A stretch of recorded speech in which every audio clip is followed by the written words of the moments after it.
मेरा नाम नम्रता है। आज मैं बहुत खुश थी क्योंकि लड़के वाले मुझे देखने के लिए आ रहे थे। मेरा पहली बार रिश्ता आया था और खुद लड़के के माता पिता ने मुझे अपने बेटे के लिए पसंद किया था और अब वो लोग अपने बेटे के साथ हमारे घर आ रहे थे मुझसे मिलने के लिए और मेरे माता पिता से हम दोनों के रिश्ते की बात करने के लिए। मैं भी अपने होने वाले पति को देखने के लिए बेचैन हो रही थी। मेरे माता पिता भी उस लड़के से मिलना चाहते थे क्योंकि अभी तक वो सिर्फ उसके माता पिता से मिले थे। मैं बहुत खुश थी और अच्छे से तैयार हो रही थी ताकि मैं उस लड़के को पसंद आ जाऊं। मुझे लड़के का फोटो दिखा दिया गया था। मुझे तो लड़का बहुत पसंद आया था। बहुत स्मार्ट था, पढ़ा लिखा था। सुना था कि उसके शहर जाकर अपनी पढ़ाई कंप्लीट की है। हम लोग एक छोटे से गांव में रहते थे। हमारा गांव कोई मामूली तो नहीं था। यहाँ पर बहुत सारे जमींदार लोग रहते थे। मेरा रिश्ता भी जमींदार के घर से ही आ रहा था। मैं बहुत घबरा रही थी कि ना जाने क्या होगा, क्योंकि ऐसी फीलिंग लड़कियों को पहली बार आती है जब उसके ससुराल वाले उसे देखने के लिए आते हैं। वो डरी डरी होती हैं, उसकी धड़कनें उसके काबू में नहीं होती। मेहमान हमारे घर पे आ चुके थे और मुझे चाय की ट्रे लेकर कमरे में बुलाया गया था। मैं जब गई तो देखा कि सामने ही अपने माता पिता के बीच में लड़का बैठा हुआ था जो मुझे बड़ी ही अनजान और चोरी छुपी नजरों से देख रहा था। मैं भी उसको चुपके चुपके से देख रही थी, मगर ना जाने क्यों आसपास बैठे हुए लोगों की मौजूदगी होते हुए मुझे बहुत शर्म आ रही थी। मेरे नंद नंदोई भी मुझे देखने के लिए आए थे और फिर दोनों परिवारों की मर्जी के साथ ये रिश्ता तय हो गया था। जल्दी ही मेरी शादी आलोक के साथ होने जा रही थी। मैं बहुत खुश थी। दोनों परिवारों के बीच एक नया रिश्ता जुड़ने जा रहा था। मेरे घर वाले गरीब लोग थे। मेरे पिता एक मामूली सी फैक्ट्री में काम करते थे और वो फैक्ट्री भी हमारे गांव में नहीं थी बल्कि शहर में थी। मेरी एक बड़ी बहन भी थी जिसकी शादी हमारे ही गांव के जमींदार के बेटे से हुई थी। हम दोनों बहनों के अंदर ये क्वालिटीज थी कि हम दोनों बहनें बेहद खूबसूरत थी। यही वजह थी कि मेरी बड़ी बहन का रिश्ता भी जल्दी ही जमींदार के बेटे के साथ हो गया था और वो उस घर में ऐसे रह रही थी जबकि मेरे दीदी के पति शहर के वकील के डिग्री पास करके आए थे। वो वकील थे और अच्छा खासा पैसा भी कमाते थे। उनके पास गांव की ढेर सारी जमीनें थी। जिस लड़के के साथ मेरी शादी होने जा रही थी वो लोग भी बस ठीक ठाक थे, मगर मेरे पति का काम गांव में ही था। मेरी दीदी अपने ससुराल में बहुत अच्छे से रहती थी। उन दोनों पति पत्नी के बीच में भी अच्छी अंडरस्टैंडिंग थी। मेरे घर वाले यही चाहते थे कि उनको मेरे लिए भी पति बिल्कुल मेरी दीदी के पति जैसा ही मिले। हम दोनों बहनों की खूबसूरती की वजह से ही लोग हमें अपने आप ही पसंद कर लिया करते थे और मेरा रिश्ता भी लोगों की यहाँ मेरी खूबसूरती देखकर ही हो रहा था। लड़के वालों को मेरे माता पिता से उनकी बेटी के अलावा कुछ भी नहीं चाहिए था, क्योंकि मैं उन्हें बहुत ज्यादा पसंद आई थी और वो मुझे ही अपने घर की बहू बनाना चाहते थे। फिलहाल दोनों परिवारों की खुशियां बरकरार थी। दोनों परिवार बहुत खुश थे और अब हमें सिर्फ और सिर्फ अपनी शादी के दिन का इंतजार था। और फिर 2 महीने के इंतजार के बाद मेरी शादी का दिन भी आ गया था। हमारे यहाँ गांव में बड़ी बड़ी जगह में पंडाल बांधकर बारात की बैठने की व्यवस्था कर दी जाती है। दुल्हन का कमरा, मेहमानों के बैठने की व्यवस्था और मेहमानों को खाना खिलाने के लिए भी अलग अलग तरह के पंडाल कई कई जगहों पर बांध दिए जाते थे और बिल्कुल बीच में मंडप बना दिया जाता था। यहाँ पर पति पत्नी अपनी शादीशुदा जिंदगी को शुरू करने के संकल्प ले सकें। मैं बहुत खुश थी क्योंकि मेरी शादी होने वाली थी और मैं अब इस घर की बेटी होने के बजाय किसी दूसरे घर की बहू बनने जा रही थी। सारे मेहमान आ चुके थे। मेरे घर के सारे लोग किसी न किसी काम में लगे हुए थे। वो चाहते थे कि बारात को किसी तरह से कोई दिक्कत ना हो, जबकि मैं अपने पांडाल में बैठी अपने मायके की तरफ के गहने पहन रही थी जो मेरी माँ ने मेरे लिए संभाल कर रखे थे ताकि वो अपनी बेटी की शादी वाले दिन ये गहने उसे दे सके। अभी मैंने दुपट्टा नहीं पहना था क्योंकि अभी शादी का मुहूर्त होने में समय था। जब मुझे लड़कियां बुलाने आती तभी मुझे बाहर जाना था। मैं बड़े आराम आराम से तैयार हो रही थी और शीशे में बार बार खुद को निहार रही थी कि जब अचानक मुझे किसी अजीब से शोर की आवाज आई। मैंने जैसे ही पीछे पलट कर देखा तो ये देखकर मैं दंग रह गई थी कि दो अनजान लोग मेरे पांडाल में घुस आए थे। ये लोग कौन थे? मैं इन्हें नहीं जानती थी, मगर जैसे ही मैं इनको देखकर चीखने चिल्लाने वाली थी तभी एक आदमी ने मेरा मुंह दबोच लिया और मुझे चीखने का भी मौका ना दिया। वो लोग चोर थे और अपने बैग में कहीं से चोरी करके बहुत सारा सामान लाए थे। जब उन्होंने मुझे भी गहने पहने हुए देखा तो उन्होंने मेरे भी गहने उतार कर अपने बैग में रख लिए थे। मेरे माता पिता की जमा पूंजी तो यही गहने थे। इसके अलावा वो मुझे दहेज में कुछ भी नहीं दे रहे थे। मैं हिलने की और चीखने चिल्लाने की बहुत कोशिश कर रही थी, मगर उस चोर ने मुझे बड़े ही मजबूती के साथ पकड़ा हुआ था और मेरे मुंह पे भी हाथ रखा हुआ था। मेरे इस पांडाल में घुसकर उन्हें मौका मिल गया था कि वो यहाँ से भी चोरी कर सकें। जब एक चोर ने देखा कि मैं बहुत खूबसूरत हूँ, मेरे तन पे तो दुपट्टा भी नहीं था, तो मुझे बहुत शर्मिंदगी महसूस करनी पड़ रही थी। ये लोग मुझे छोड़ ही नहीं रहे थे। जब एक चोर मेरे करीब आया और धीरे धीरे मेरी इज्जत के साथ खेलने की कोशिश करने लगा, तभी मैंने देखा कि पांडाल के अंदर मेरे जीजा जी आ गए। उनको देखकर चोरों ने भागना ही ठीक समझा था। उन लोगों ने जल्दी से मुझे छोड़ दिया और वो खुद रास्ते में आए थे। उसी रास्ते को वापस भी लौट गए थे। मैं बुरी तरह से रो रही थी। मेरे तो कुछ भी समझ में नहीं आ रहा था कि मैं क्या करूं। जीजू ने उन लोगों को पकड़ने की बहुत कोशिश करी थी, मगर वो उनके हाथ नहीं आए थे। जीजू ने जब देखा कि मैं बहुत बुरी हालत में हूँ, तो वो मेरा हाथ पकड़कर मुझे बिस्तर तक बिठाने के लिए जा रहे थे। जीजा जी ने दूर पड़ा हुआ मेरा दुपट्टा उठाया और मुझे उड़ाने लगे। मैं जीजा जी से रो रो कर कहने लगी कि जीजा जी, आपको नहीं पता, वो लोग सारे गहने ले गए हैं। अब मेरी शादी कैसे होगी? मम्मी पापा को ये बात पता चल गई तो वो लोग बहुत परेशान हो जाएंगे। आखिर उन्होंने कितनी मेहनत से ये गहने मेरे लिए संभाल कर रखे थे। मैं बिलक बिलक कर रो रही थी जब जीजा जी कहने लगे कि तुम परेशान मत हो और आज तुम्हारी शादी का दिन है, रोना बंद करो, तुम्हारी शादी होने वाली है। किसी ने तुम्हें इस हालत में देख लिया तो क्या समझेगा? तुम तसल्ली रखो, बेफिक्र रहो, कोई मुसीबत नहीं आएगी।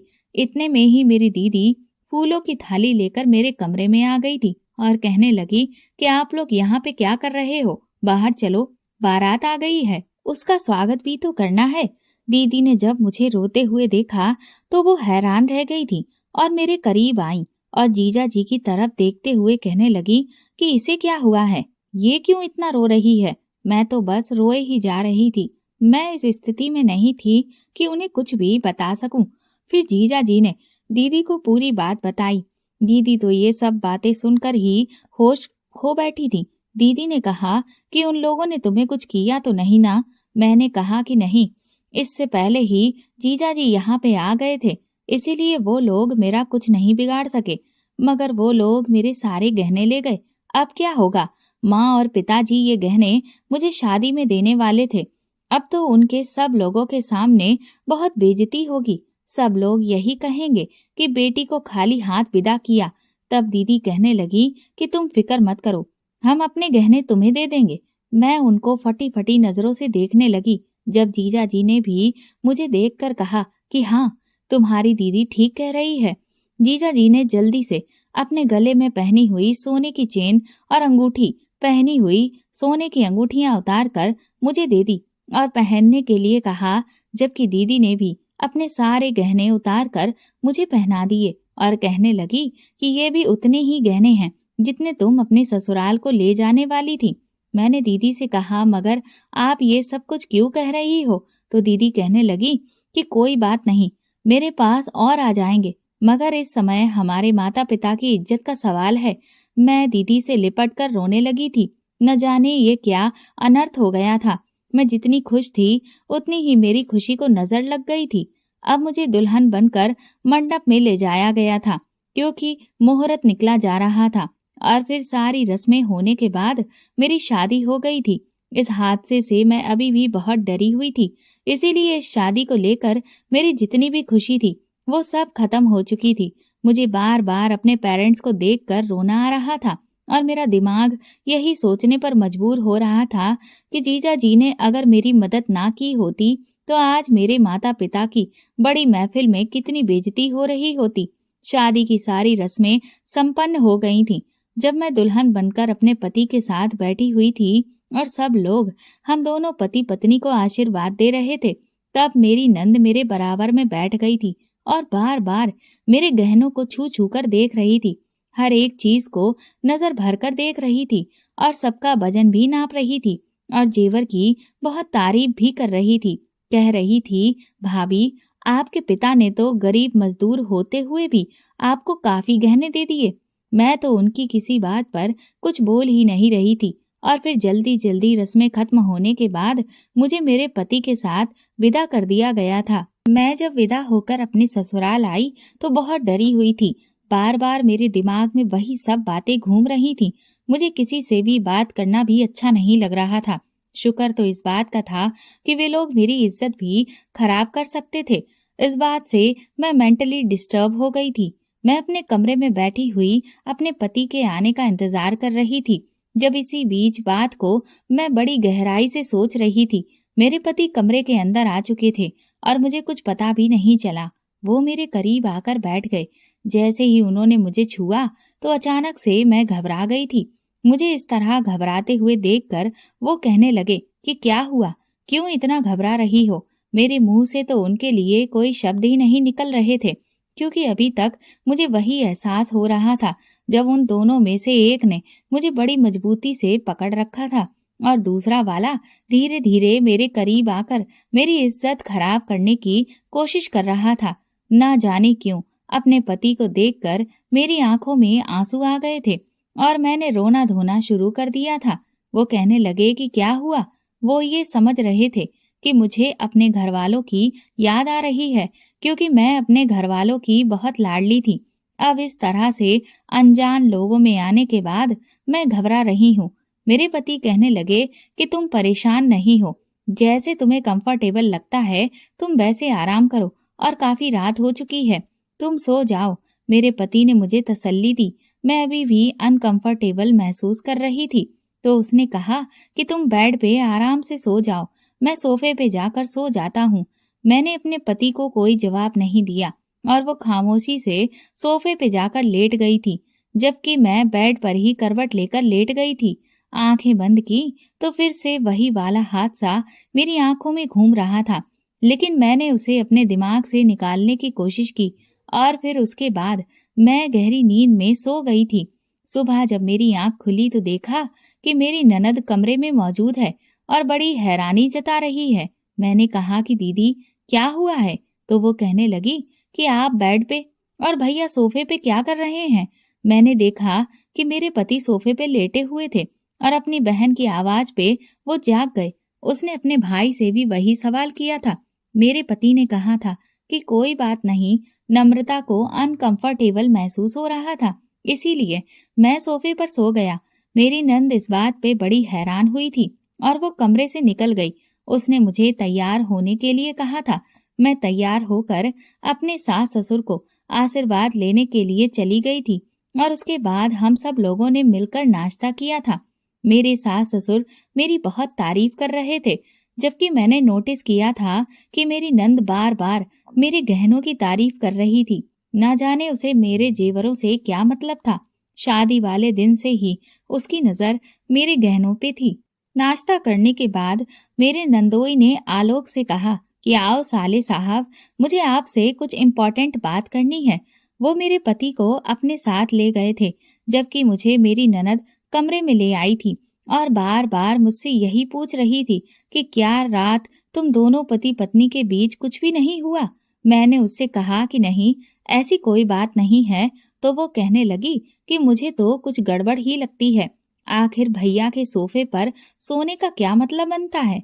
मैं उसकी इस बात पे खामोश रही थी। उसे मैंने कोई जवाब नहीं दिया था। तभी मेरे पति गुस्से से आग बबूला होते हुए कमरे के अंदर आए। उनके साथ मेरे नंदोई भी थे। आलोक से वो कहने लगे कि नम्रता, क्या जो मैं सुन रहा हूँ वो सही है? मैं तो उनकी बात सुनकर घबरा गई और कहने लगी कि मैं आपका मतलब नहीं समझी। आपने क्या सुना है? तो उन्होंने कहा कि तुम पवित्र नहीं हो, तुम अपनी पवित्रता शादी से पहले खो चुकी हो। ये बात सुनकर तो मेरे पैरों तले से जमीन निकल गई थी। मैंने कहा, ये आप क्या कह रहे हैं? नहीं, ऐसा कुछ भी नहीं है। तभी मेरे नंदोई ने कहा, तो फिर सुबह हमारे साले साहब सोफे पर क्यों सो रहे थे? सारी रात तुमने अपने पति को अपने पास क्यों नहीं सोने दिया? मैंने कहा, ये तो खुद सोफे की तरफ चले गए थे। मेरी इस बात पे मेरे पति ने कहा, हाँ तो तुम मुझसे घबरा ही इतना रही थी। भला कोई लड़की शादी की पहली रात इतना भी घबराती है क्या? तुम्हारी घबराहट देखकर मुझे यही लगा कि तुम अभी डर रही हो। मैंने सोचा मुझे तुम्हें अभी थोड़ा वक्त देना चाहिए, मगर जो मुझे मेरे जीजा जी ने बताया, ये सब सुनकर तो मुझे पक्का यकीन हो गया है कि तुम्हारा तुम्हारे जीजा जी के साथ शादी से पहले अफेयर था। और कल रात भी जीजा जी ने खुद अपनी आंखों से तुम्हारे जीजा जी को और तुम्हें एक साथ एक दूसरे के हाथों में हाथ डाले हुए देखा था। यहाँ तक कि वो तुम्हें अपने हाथ से तुम्हारा दुपट्टा भी पहना रहे थे। मैं इस बात का क्या मतलब समझूं? तुम्हारी अपवित्रता खुलकर मेरे सामने ना आ जाए, इसीलिए तुमने रात को मेरे सामने रोने धोने का नाटक किया, ताकि मैं डर जाऊं और सारी रात तुम्हें कुछ ना कर सकूं। ये तो अच्छा हुआ कि जीजा जी ने मुझे वक्त पे ही सब कुछ बता दिया। मैंने अपने पति से कहा कि ऐसा कुछ भी नहीं है। आपके जीजा जी ने जो देखा है वो सब गलत है। मेरे पति मेरे करीब आए, उन्होंने मेरा बाजू जोर से दबोच लिया और फिर कहने लगे, तो फिर रात जो तुम नौटंकी कर रही थी वो क्या था? अब मैं अपने पति को क्या बताती कि मैं किस वजह से परेशान थी? मेरी ननद भी इस बात को लगातार बढ़ावा दे रही थी। अपने भाई से कह रही थी कि भैया, तुम इसके साथ बिल्कुल ठीक कर रहे हो। जैसा इसने कल रात आपके साथ किया है, ऐसा तो हमारे खानदान में दूर दूर तक कभी किसी ने किसी के साथ नहीं किया। इसका मतलब यही बनता है कि ये पवित्र नहीं है, और यही बात छुपाने के लिए इसकी शादी से पहले इसके जीजा जी से अफेयर हो रहा था। इसीलिए ये सारे नाटक कर रही है। मैंने कहा, आप लोग मुझ पर गलत इल्जाम लगा रहे हो। इतनी ही देर में शोर की आवाज सुनकर मेरे सास ससुर भी कमरे में आ गए थे और वो पूछने लगे कि आखिर क्या हुआ है। मैं जल्दी से अपनी सास से जाकर लिपट गई और उनसे रोते हुए कहने लगी कि देखिए ना मम्मी जी, ये लोग मुझ पर गलत इल्जाम लगा रहे हैं। तभी मेरी ननद कहने लगी कि भाभी, हम आप पे गलत इल्जाम नहीं लगा रहे। ये बात अभी साबित हो जाएगी कि आप पवित्र हो या फिर अपवित्र। मैं एक बाबा जी को जानता हूँ, वो यहाँ आकर सब कुछ पता लगा लेंगे। मेरे ससुर कहने लगे, अरे तुम लोग पागल हो गए हो क्या? अभी इस बेचारी को हमारे घर में आए हुए एक दिन भी नहीं हुआ और तुम लोगों ने इसका पीछा ही ले लिया। मेरे नंदोई ने मेरे ससुर जी से कहा, अरे ससुर जी, आपको नहीं पता, आप जिसको बेचारी कह रहे हो वो बेचारी नहीं है। शादी से पहले इसका इसके जीजा जी के साथ संबंध रहा है। मैंने खुद कल रात इसे शादी के पंडाल में इसके जीजा जी के साथ देखा था। वो इसके साथ गलत गलत हरकतें कर रहा था, जबकि यही बात छुपाने के लिए इसने अपने पति को भी रात को हाथ लगाने नहीं दिया। यहाँ तक कि आपके बेटे को सोफे पर सुलाया। ये बात सुनते ही मेरे सास ससुर ने अपने कानों पर हाथ लगा लिए और कहने लगे कि हे भगवान, हम कैसी लड़की को अपने घर की बहू बनाकर ले आए। मैं उन लोगों से यही कह रही थी कि आप लोग मेरी बात को समझ नहीं रहे हैं, मगर कोई भी मेरी बात सुनने के लिए तैयार नहीं था। मेरी नंद थी कि बार बार सबके बीच बोलकर यही कह रही थी कि ये लड़की ही गलत है। अपनी गलती छुपाने के लिए इंसान यही कहता है कि मैंने कुछ नहीं किया।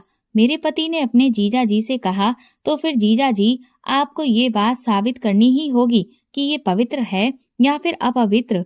उसके लिए आप बाबा जी को यहाँ बुला ही लो, क्योंकि अगर ये पवित्र निकली तो मैं इसे धक्के मार कर घर से निकाल दूंगा। भला मैं ऐसी लड़की के साथ सारी जिंदगी नहीं गुजार सकता। मेरा रो रो कर बुरा हाल हो चुका था।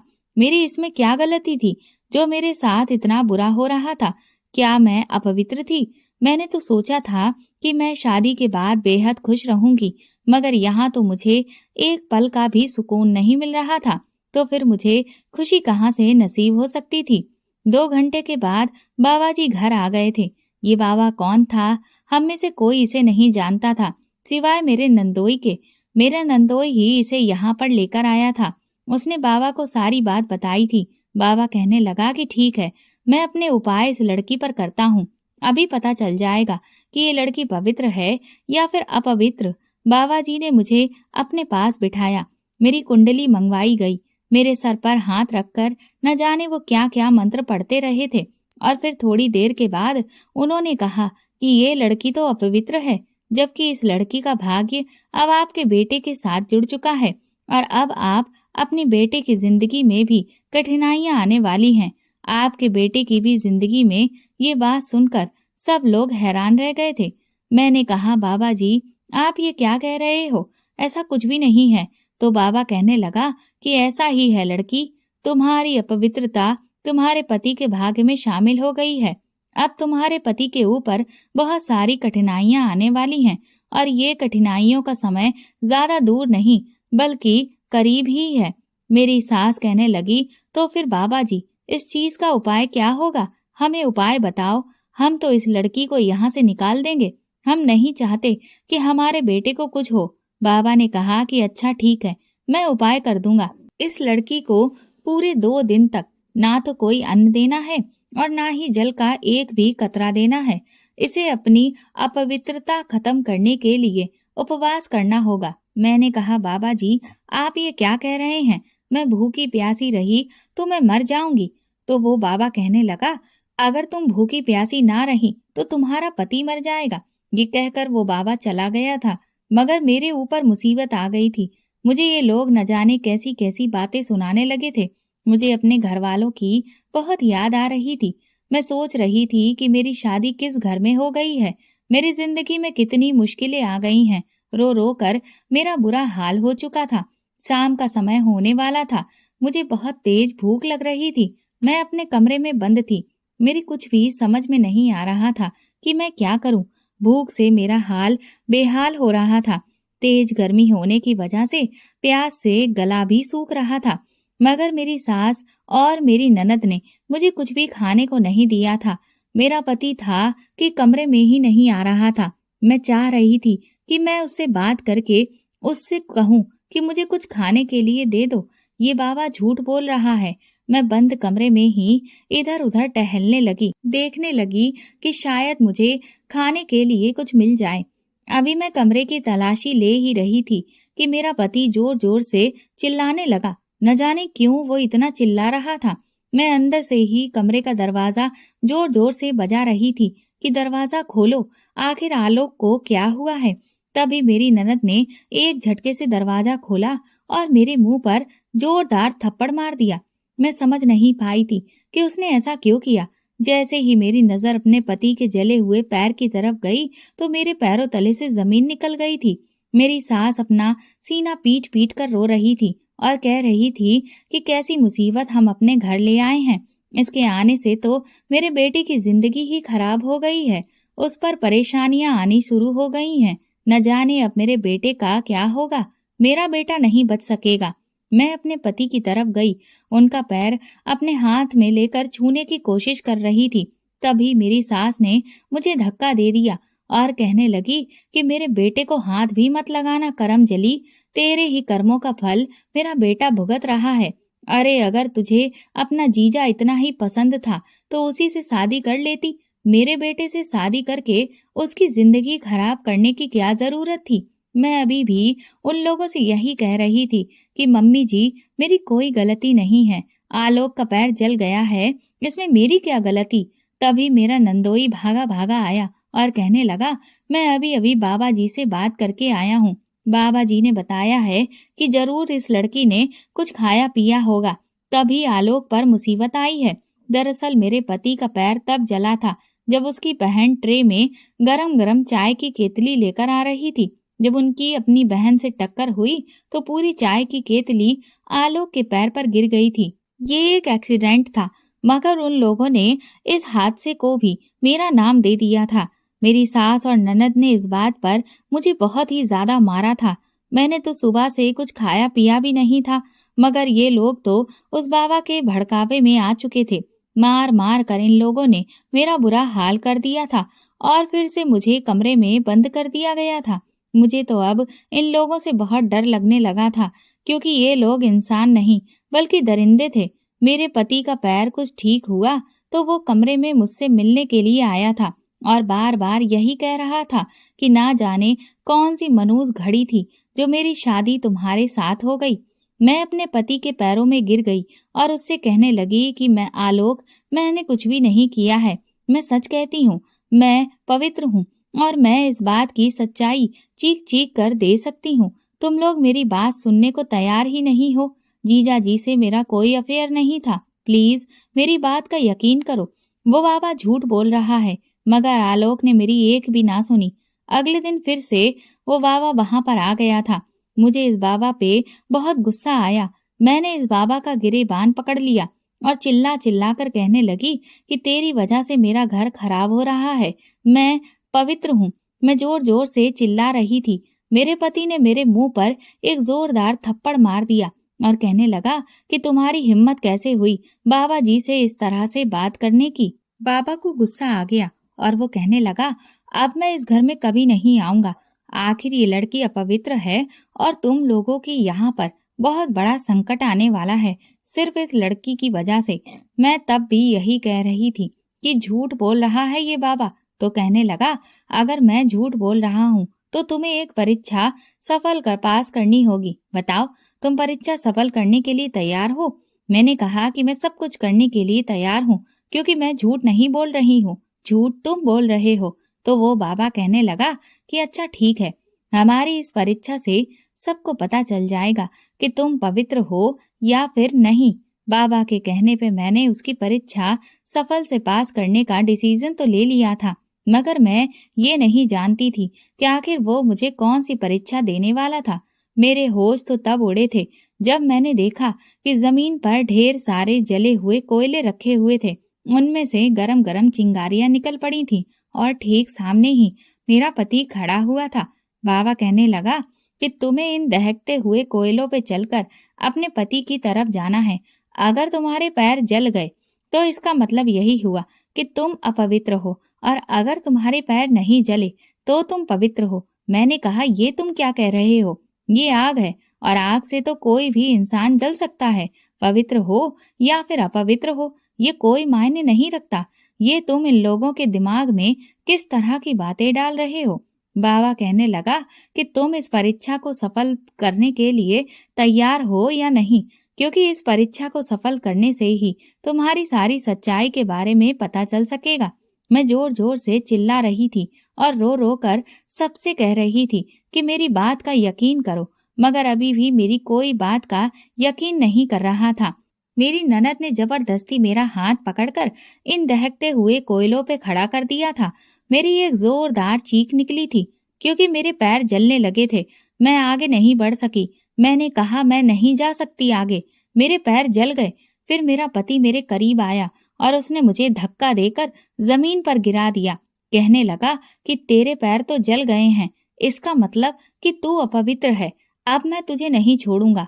ये कहते हुए मेरा पति मेरी तरफ को लपका था, जब मुझे मेरे नंदोई ने थाम लिया और मेरे पति को समझाने की कोशिश की। मेरा पति चिल्ला चिल्ला कर कह रहा था, इसे अभी और इसी समय घर से निकाल दो। ये मेरी पत्नी बनने के लायक ही नहीं है। मैं इसके साथ नहीं रहूंगा। मैं जल्दी ही इसे डाइवोर्स दे दूंगा। मगर मेरे नंदोई ने उसे समझाया और कहने लगा कि अब हमें इसकी सच्चाई के बारे में पता चल गया है, तो क्यों ना हम लोग इसका फायदा उठाएं। ये बात मेरे ससुराल वाले समझ नहीं पाए थे। उन्होंने कहा, ये अपने जीजा जी से प्यार करती है ना, तो फिर इसका जीजा इसकी खुशी की खातिर सब कुछ करने के लिए तैयार होगा, और वो पहले इसका इस्तेमाल भी कर चुका है। तो हम इसे इसके जीजा जी के पास लेकर चलेंगे और उसे बताएंगे कि तुम्हारी वजह से तुम्हारी साली की जिंदगी खराब हो रही है। ये खुद इस बात को कहेगी कि इसका अफेयर इसके जीजा जी के साथ चल रहा है। इसका जीजा भी तो शादीशुदा है ना। अपना घर बचाने के लिए वो हमारी हर बात को मानने के लिए तैयार होगा। हम इसे मोहरा बनाकर इसका इस्तेमाल कर सकते हैं। वो तो बहुत अमीर है, हम लोगों से भी ज्यादा अमीर है। सुना है उसके पास गांव की ढेर सारी जमीनें हैं, तो क्यों ना हम उसकी थोड़ी सारी जमीनें अपने नाम पर करवा लें। ये कहकर मेरे नंदोई जो था वो हंसने लगा था, जबकि मेरा पति भी उसका प्लान समझ गया था। मैंने कहा, तुम लोग बहुत गलत कर रहे हो, एक दिन तुम लोग बहुत पछताओगे। मेरे पति ने कहा, बताओ नम्रता, तुम ये काम करने के लिए तैयार हो या नहीं। मैंने कहा, नहीं, मैं हरगिज ऐसा नहीं करूंगी। मेरे पति ने कहा, तो फिर अभी और इसी समय इस घर से निकल जाओ और अपने बाप से जाकर कह देना कि तुम तलाक लेकर आ चुकी हो, या फिर खुद मैं तुम्हारे पिता को फोन करके सारी सच्चाई बता दूंगा कि उनकी बेटी कैसी है, और उसके बाद तुम उनको सारे सवालों के जवाब खुद ही देती रहना। ये बात सुनकर मैं अपने पति के पैरों में गिर गई थी। मैंने हाथ जोड़े और मैंने कहा कि प्लीज ऐसा मत करो। तुम्हें पता है कि मेरे पिता बीमार हैं, वो ये सदमा बर्दाश्त नहीं कर सकेंगे। मेरे पिता ने हम दोनों बेटियों को अच्छे संस्कार दिए हैं। जब उन्हें ये सब पता चलेगा तो वो तो क्या सोचेंगे। तो मेरा पति कहने लगा कि बात तो तुम्हें सोचनी चाहिए थी ना अपने जीजा से अफेयर चलाते समय। फिर से मैंने कहा कि तुम लोग मेरी बात को समझ क्यों नहीं रहे हो। ऐसा कुछ भी नहीं है। प्लीज प्लीज प्लीज मुझे छोड़ दो, मेरे साथ ऐसा मत करो। मेरे पति ने कहा कि ठीक है, हम तुम्हें छोड़ देंगे, कुछ नहीं कहेंगे। या तो तुम इस घर को छोड़कर जा सकती हो और हम तुम्हारे पिता को सब कुछ बताने देंगे, या फिर तुम हमारे साथ अपनी बहन के घर चलो और जैसा हमने कहा है वैसा ही वहां पर जाकर कहो। अब मेरे पास कोई दूसरा रास्ता नहीं बचा था। इन लोगों के साथ अपनी बहन के घर जाने के अलावा मेरे पास कुछ नहीं था। मैं बहुत रोई थी, बहुत तड़पी थी, मगर मेरी कोई सुनवाई नहीं हुई थी। मेरा पति मुझे साथ लेकर अपनी बहन के घर चला गया था। मैंने देखा कि दरवाजा मेरे जीजा जी ने ही खोला था।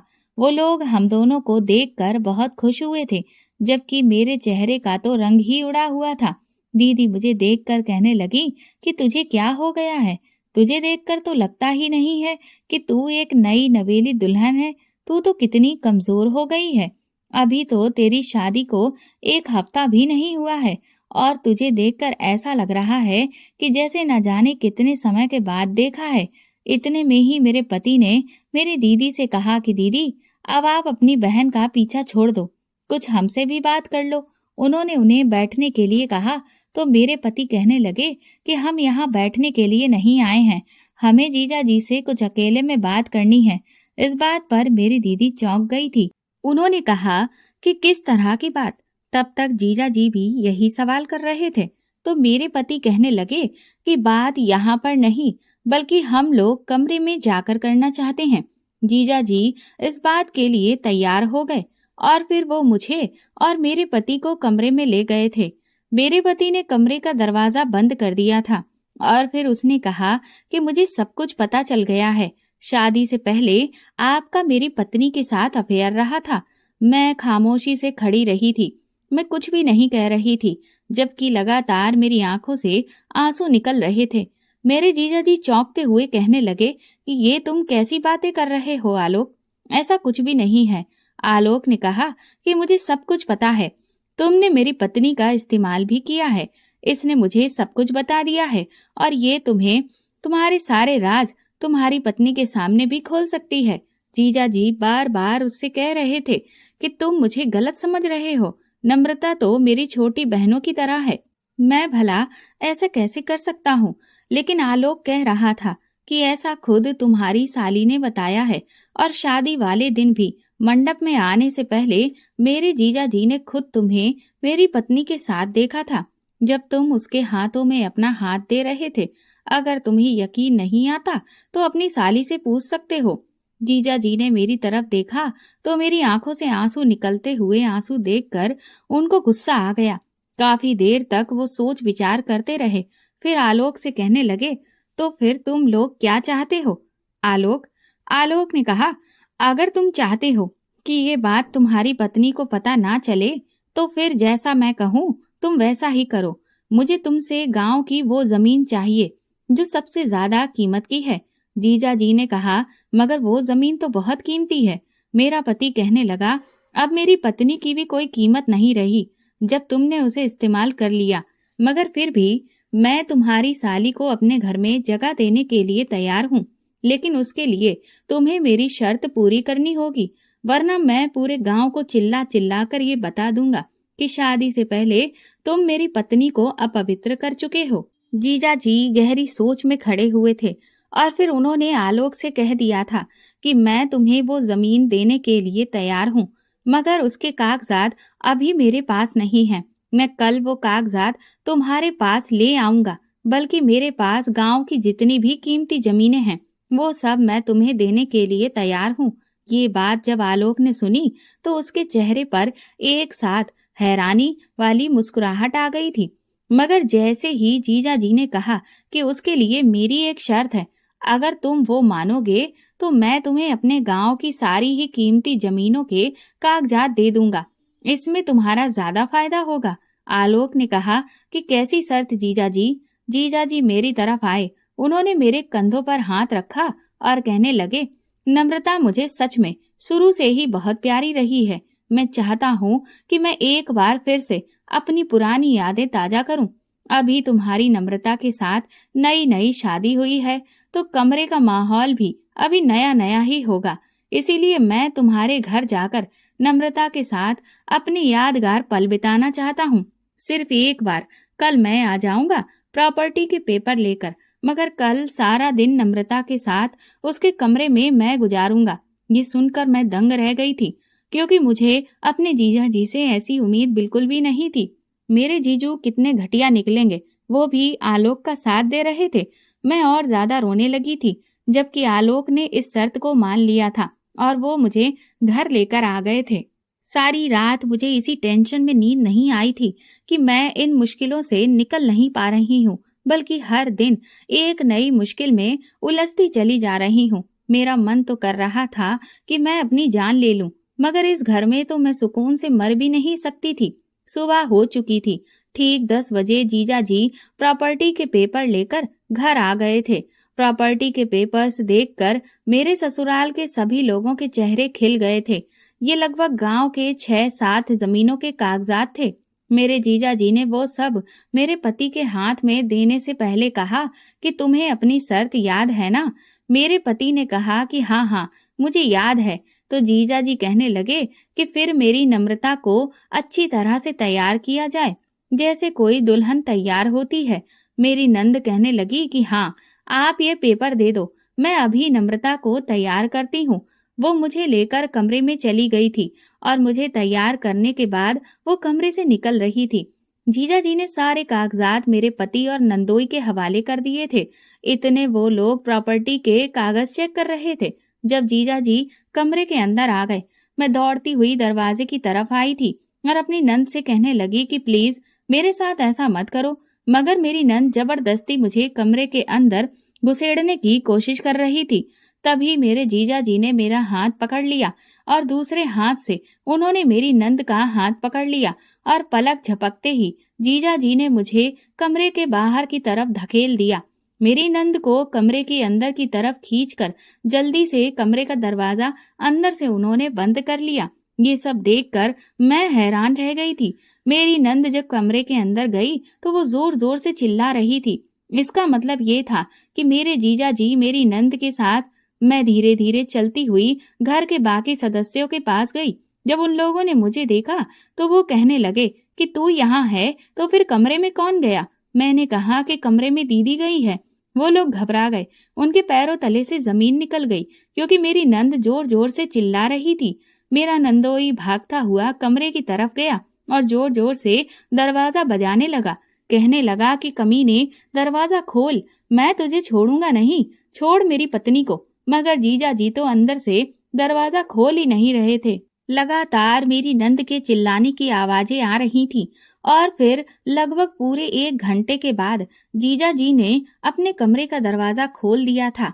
मेरी नंद रोते हुए भाग कर आई और अपनी माँ के गले लग गई। जीजा जी मेरे नंदोई की तरफ देखकर कहने लगे, लो, तुम्हारी पत्नी भी अब अपवित्र हो गई है, अब ये भी किसी काम की नहीं रही। मगर मेरी नंद कहने लगी कि ये इंसान झूठ बोल रहा है, इसने तो मेरे साथ कुछ भी नहीं किया। मैंने कहा, दीदी तो फिर आप इतनी जोर जोर से चिल्ला क्यों रही थी? मेरी नंद कहने लगी, अरे मैं तो दरवाजा खुलवाने के लिए चिल्ला रही थी। जीजा जी ने कहा, क्यों झूठ बोल रही हो जी? बताओ ना, क्यों नहीं बताती हो आप कि तुम अब अपवित्र हो चुकी हो? तुम भी अपनी इज्जत खो चुकी हो। अब इस बात पर मेरे नंदोई को गुस्सा आ गया और वो जीजा जी का गिरेबान पकड़ने के लिए उसकी तरफ गया। तो जीजा जी कहने लगे, अरे तुम तो गुस्सा हो रहे हो, मैंने तो तुम्हें सारी जमीनों के कागजात दे दिए। मुझे नम्रता पसंद नहीं आई तो क्या हुआ? यहाँ आने के बाद मेरा इरादा बदल गया है। मुझे रीता पसंद आ गई है, इसीलिए मैंने उसका इस्तेमाल कर लिया। लेकिन मेरी नंद लगातार यही कह रही थी कि ये झूठ बोल रहा है, इसने मेरे साथ कुछ भी नहीं किया। मैंने कहा, रीता दीदी, अब तो आपको सारी सच्चाई बतानी ही होगी। अब तो आप भी अपवित्र हो चुकी हो, तो फिर इसमें छुपाने वाली क्या बात है? मेरी सास भी अपनी बेटी से कहने लगी कि देख बेटी, अगर तेरे साथ कुछ हुआ है तो तू मुझे बता दे, मैं तो तेरी माँ हूँ। मेरी नंद चिल्ला चिल्ला कर कह रही थी कि ये इंसान झूठ बोल रहा है। आप लोग मेरी बात समझने की कोशिश क्यों नहीं कर रहे हो? मैंने कहा कि अभी रुकिए, ये बात अभी भी सच साबित हो जाएगी, क्योंकि मेरे पास एक तरीका है जिससे दीदी की पवित्रता और अपवित्रता के बारे में सब कुछ पता चल जाएगा। मैं जल्दी से गई और मैंने दहकते हुए कोयलों को जमीन पर उठाकर डाल दिया था और फिर कहा कि दीदी, आपको इन कोयलों पर चलकर अपने पति के पास जाना होगा। अगर आपके पैर जले तो आप अपवित्र हो, और अगर आपके पैर नहीं जले तो फिर आप अपवित्र नहीं होगी। मेरी नंद कहने लगी, अरे नहीं नहीं, मैं इन पर नहीं चलूंगी, मेरे पैर जल जाएंगे। ये तो आग है, आग पर तो पैर जल ही जाते हैं। मैंने जबरदस्ती अपनी ननद का हाथ पकड़ा और उसे दहकते हुए कोयलों पर चलने के लिए मजबूर करने लगी, जबकि मेरे सास ससुर, मेरा पति, वो सब रीता के लिए बेचैन हो रहे थे। रीता दीदी जोर जोर से चिल्ला रही थी कि प्लीज भाभी, मेरे साथ ऐसा मत करो। मगर मैंने कहा, नहीं, तुम लोगों ने मेरे साथ जैसा किया है मैं भी ऐसा ही करूंगी।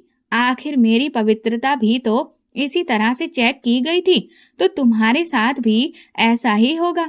मेरी बात सुनकर मेरी नंद ने अपने हाथ जोड़ लिए और कहने लगी कि भाभी, हमें माफ कर दो। मैंने आपकी शादी पे आपको ज्यादा गहने पहने देख लिए थे आपके, इसीलिए मैंने अपने पति से कहा था कि मुझे भी ऐसे ही गहने ला कर दे दो। मेरे पति ने कहा कि मैं एक प्लान बनाता हूँ और इस प्लान में तुम मेरा साथ देना। उसने अपने भाई की तरफ देखकर कहा कि वो बाबा झूठ बोल रहा था। वो कोई बाबा नहीं था, बल्कि वो तो मेरे पति का एक दोस्त था। उसने उसे वो सब करने के लिए पैसे दिए थे। मेरे पति ने एक ही झटके से अपने जीजा की तरफ देखा, जबकि मेरे नंदोई को इस बात पे गुस्सा आ रहा था कि रीता सब कुछ क्यों कह रही है। वो मेरी नंद के पास आया और उसने उसके मुंह पर एक जोरदार थप्पड़ मार दिया। वो कहने लगा कि घटिया औरत, मैं तेरे साथ नहीं रहूंगा, तू अपवित्र हो चुकी है। मेरा दोस्त जो कुछ भी कर रहा था वो तो हमने तेरी भाभी को लूटने के लिए एक्टिंग की थी, मगर तेरे साथ जो हुआ है वो सब तो हमारी आंखों के सामने है। मेरी नंद ने रो रो कर, गिड़गिड़ाकर अपने पति से कह रही थी कि नहीं, तुमने जो कुछ भी देखा है वो सब झूठ है। वो बार बार यही कह रही थी कि प्लीज भाभी, अपने जीजा से कहो कि वो सब कुछ सच सच मेरे पति को बता दे, वरना मेरा घर खराब हो जाएगा। मैंने कहा, क्यों, तुम्हें अब अपने घर की इतनी फिक्र क्यों हो रही है? तुमने जो मेरा घर खराब किया है उसकी तुम्हें कोई परवाह नहीं। अरे मैं तो नई नवेली दुल्हन थी, तुम लोगों ने तो मेरा जीना दुश्वार करना शुरू कर दिया था। तुम लोगों ने मेरे साथ क्या क्या नहीं किया, मैं अपने कैरेक्टर की गवाही दे देकर थक गई थी, मगर तुम में से किसी ने भी मेरी एक भी ना सुनी। मेरी सास कहने लगी कि बेटा हमें माफ कर दे, इसको छोड़ दे। मैंने कहा, नहीं, मैं इसको नहीं छोड़ूंगी। अब अपनी बेटी पर बात आई तो दिल दुख रहा है। जब मेरे साथ तुम लोगों ने गलत किया था तब तुम लोगों का दिल पत्थर का बन गया था। मैं जोर जोर से चीख रही थी और अपनी ननद का हाथ पकड़कर जबरदस्ती उसे कोयलों पर चलने के लिए कह रही थी। मेरी नंद फिर से रो रही थी जब जीजा जी ने मुझे रोकने की कोशिश की और कहा कि इसको छोड़ दो नम्रता, ये सब मैंने इन लोगों को सबक सिखाने के लिए किया था। उन्होंने मेरे नंदोई की तरफ देखा और कहा कि मैंने तुम्हारी पत्नी के साथ कुछ नहीं किया, ये सिर्फ और सिर्फ तुम्हारी है। कभी कभी आंखों देखा भी सच नहीं होता। हमें बात की गहराइयों तक पहुंचना चाहिए। जब तक सारी बात क्लियर ना हो जाए, उसके बारे में बिना सोचे समझे किसी भी बात को बढ़ावा नहीं देना चाहिए। तुमने जो अपनी आंखों से देखा था वो सच नहीं था। दरअसल उस रात नम्रता जिस जगह पर थी वहां पर चोर घुस आए थे। वो लोग शहर से चोरी करके यहाँ गांव में भाग कर आए थे और दुल्हन के पांडाल में जाकर घुस गए थे। उस समय नम्रता वहां पे तैयार हो रही थी। वो लोग वहां अपना हुलिया ठीक कर रहे थे, शादी के समारोह में शामिल होने जा रहे थे। जब उन्होंने नम्रता को देखा कि वो दुल्हन बनी गहने पहनकर खड़ी हुई है, तो उन लोगों ने जबरदस्ती उसके जेवर छीन लिए और वो उसकी इज्जत को खराब करने की कोशिश करने लगे। तभी मैं वहां पर पहुंच गया। मुझे आते हुए देखकर वो दोनों चोर वहां से भाग गए थे, लेकिन जाते जाते वो नम्रता के गहने भी ले गए थे। नम्रता बुरी तरह से रो रही थी, उसकी हालत बहुत खराब थी। मैंने उसकी हालत ठीक की। नम्रता के सारे गहने तो जा चुके थे। माता पिता की सब लोगों के सामने बेइज्जती ना हो, इसीलिए मेरी पत्नी और मैंने अपने सारे जेवर नम्रता को दे दिए थे। कल रात जब तुम मेरे घर आए थे और मुझे आकर ब्लैकमेल कर रहे थे, तब मैं सब कुछ समझ गया था। क्योंकि कल जब तुम मेरे घर आए और मुझ पे झूठा इल्जाम तुमने लगाया, और मैंने भी जब नम्रता को रोती हुई हालत में देखा, तो मैं समझ गया था कि तुम लोग जरूर नम्रता को तंग कर रहे हो। इसीलिए मैंने ये सब नाटक किया, और जो प्रॉपर्टी के पेपर्स मैंने तुम लोगों को दिए हैं वो कोई प्रॉपर्टी के पेपर्स नहीं हैं, बल्कि वो तो नकली पेपर्स हैं। और तुम, मेरे जीजा जी ने मेरे नंदोई की तरफ देखकर कहा, तुमने जिस तरह से नम्रता को बदनाम किया, उसी तरह से आज तुम्हारी पत्नी भी हम सबके सामने बदनाम हुई। तुमने इसे बहुत तंग किया। मैं चाहता तो आज तुम्हारी पत्नी की इज्जत खराब करके तुमसे अपनी साली का बदला भी ले सकता था, मगर मुझे तुम्हें सिर्फ सबक सिखाना था, ऐसा सबक जिससे तुम लोगों को एक गहरी सीख मिल सके। फिर वो मेरे पति की तरफ गए और मेरे पति से कहने लगे कि आलोक, मुझे तुमसे ऐसी उम्मीद बिल्कुल भी नहीं थी। तुम तो एक समझदार और पढ़े लिखे लड़के हो। तुमने तो अपनी पत्नी को छुआ तक नहीं, और दूसरों की बातों में आकर और दूसरों पर विश्वास करके तुमने ये बात समझ ली कि तुम्हारी पत्नी का किसी के साथ अफेयर चल रहा है और वो अपवित्र भी है। तुम जैसे इंसान पर तो मुझे शर्मिंदगी महसूस होती है, जो अपनी पत्नी की इज्जत नहीं करता, बल्कि उसकी इज्जत को और भी ज्यादा दूसरों के सामने उछाल उछाल कर बताता है।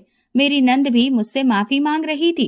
वो बहुत रो रही थी, क्योंकि इस हादसे से वो बुरी तरह से डर गई थी। सारी सच्चाई सब लोगों के सामने खुलकर आ चुकी थी, और फिर थोड़ी ही देर में पुलिस भी आ गई। मेरा पति बहुत शर्मिंदा हो रहा था।